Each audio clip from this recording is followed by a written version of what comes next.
everyone, today I'm going to film my June wrap-up part 2, and I apologize in advance if you can hear some traffic in the background. Summer has finally come to Denmark, and that means I have to leave my window open in order to breathe.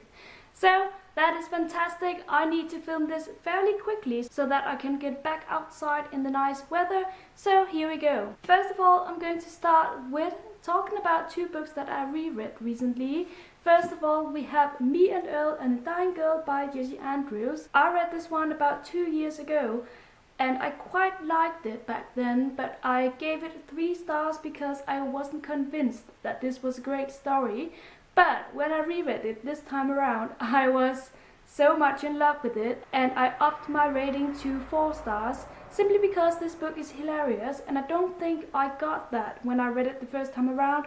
Maybe I was a bit too young to understand what was going on, but this time around I was cracking up most of the time. And if you don't know already, this is being turned into a movie, so that's part of the reason why I wanted to reread it. The other book I reread is Vicious by V.E. Schwab. First time I read it, I gave it 5 stars. This time around, I gave it 4.5. I still really loved it. This is such a fantastic story and a great plot.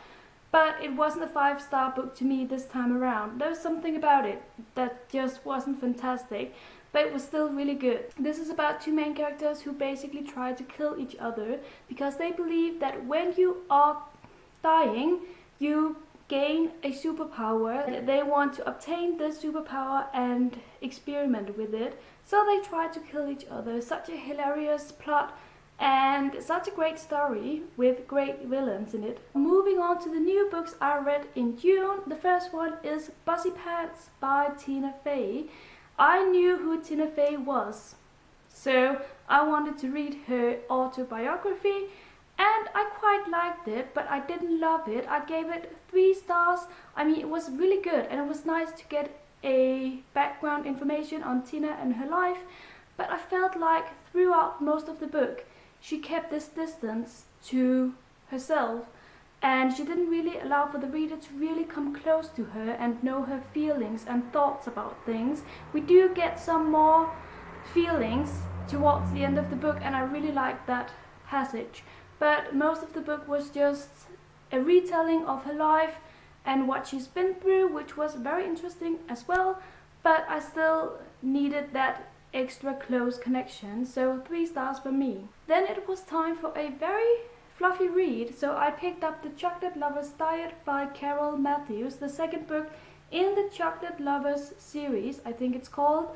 This is a series about some women who love chocolate, and whenever they encounter a crisis in life, they gather in order to eat lots of chocolate. So as you can hear, it's very fluffy, it's very superficial, and some of the main characters are very immature, even though they are in their 30s. What I like about the series is that we follow all 4 characters and their perspectives, and we really get to know each and every woman, and 2 of the women I really like. I feel like they are intellectual, they are interesting, and the other 2 women are just way too immature for me, and especially in this book, I felt like they behaved so irrationally, so I ended up giving it 2.5 stars. Next, I picked up Solace by Gail Carriger, the first book in the Parasol Protectorate series. It is a series that consists of 5 books. Now, when I started reading this book, I was very much into it, and I felt like this was a series that I was going to devote my time to throughout the summer, but something happened halfway through the book, and I felt like Gail Carriger went way too much into detail with the plot and what was happening, and so the last 100 pages were really dragging on, in my opinion. And also when I finished it, I felt like, what was the point of this book? Was it just to show us some supernatural creatures and hear their story? Because I didn't really see the point of the story, to be honest. I still really enjoyed it though, and I did give it 3 stars, but I'm in doubt whether I want to pick up the next book in the series. I'm not going to do it like right away, at least. I might do it in a couple of months if I feel like it. Also, funny story, I was chatting with some people about this when reading the book. I was really aggravated with the way Gail Carriger describes her main character. She refers to her as both Miss Terabotti and Alexia, And I mean, I do know there is a difference in style. When you say Miss Terrapotty, it's very formal, and when you say Alexia, it's more intimate. But she did it in such a weird way. It was like Alexia was coming home from the city. Miss Terrapotty decided to take a nap. Alexia felt so tired. Miss Terrapotty finally went to sleep. I mean, it didn't make sense to me. So I wrote to the author and I asked her, and I got an answer back.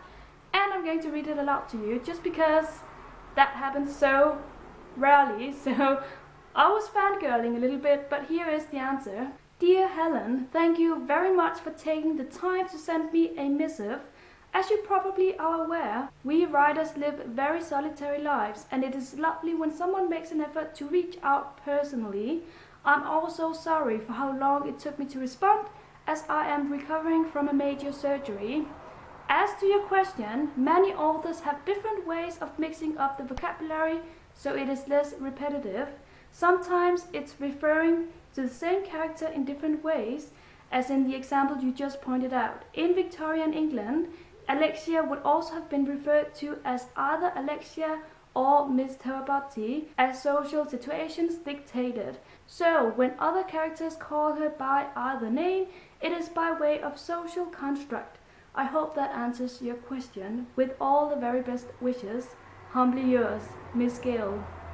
It was so nice of her to answer me. While I do see where she's coming from when it comes to mixing up the names, I still don't get it, because it doesn't make sense to me. Moving on to the next book I read, and that is A Little Life by Hanya Yanagihara. I have already rambled too much about this book. I did a full video review, which I will link down below if I remember. And I obviously love this book. I gave it 5 stars, such a phenomenal read, and I definitely recommend that you check it out. And finally, I picked up Ready Player One by Ernest Cline. It was about time that I did so, and I enjoyed this. I mean, this is great world building, you cannot deny that. And I think that was my favorite thing about the book. I did have a few problems with the pacing and the amount of pages devoted to the world building. I mean, maybe it's just because I'm a female and I'm 27 years old. I believe that if I was a male of maybe 13 years old, I would have devoured this book and I would have loved it. But as it is right now, I enjoyed it very much. I gave it 3.5 stars. I was going to give it 4 stars, but it didn't feel right to me. I felt like this was a 3.5 star book. If you don't know, this is about a video game called Oasis, and it also takes place in the year of 2044, so that means in the future. And basically everyone in this world live in this video game. That's their whole life, that's their way to escape, and they enjoy playing this game. Then one day the creator of the game decides to die. Well, he just dies, and he decides to create an extra game within the game, where if you find the prize, then you will gain all of his money, which is billions of dollars. It's such an enjoyable and funny read. It's definitely different from what I usually read, and I enjoyed it for that, so 3.5 stars. And the very last book I have to talk about today is The Light Between Oceans by M.L. Stedman. This is a book that is very different from what I read this month, because this is very isolated and claustrophobic, you could say. It takes place on an island in Australia in the early 1900s, and we follow a couple who live on this island. The man works in a light tower and the woman helps him. They struggle getting a child, so one day... Zeus! What's wrong? Okay, Zeus wants his attention, so yeah, he is very hot these days. I'm trying my best to cool him down, but it's kind of hard when he has so much fur. So if you have any great tips as to how you can cool down your cat with a lot of fur, then please let me know in the comments. Right, Zeus? Say hello. Hey. I don't mean to give you the impression that this is a claustrophobic book. It's not that. But it takes place on an island, and that leaves you with a feeling of being isolated. At least it does to me when I read these kind of books. but I still really liked it. This is about a couple who one day discover a boat in which there is a dead man and a little child who is not dead. So they decide to take the child, care for her, and they decide to make her part of their family. Obviously that leads to troubles, and that's basically what this book is about. I really enjoyed it. I really appreciated the message that it has, and I'm not going to say what that is because you have to read it for yourselves. It's such a beautiful story, and it has some beautiful sentences in it, and I absolutely enjoyed it. But I didn't love it, so I gave it 3 stars. And that is it for my June wrap-up part 2. If I remember, I will put my June wrap-up part 1 down below so that you can go check that out as well if you haven't already. Thank you so much for watching and have a great summer, everyone. I will be back again soon with a new video, so stay tuned for that. Happy reading and bye bye!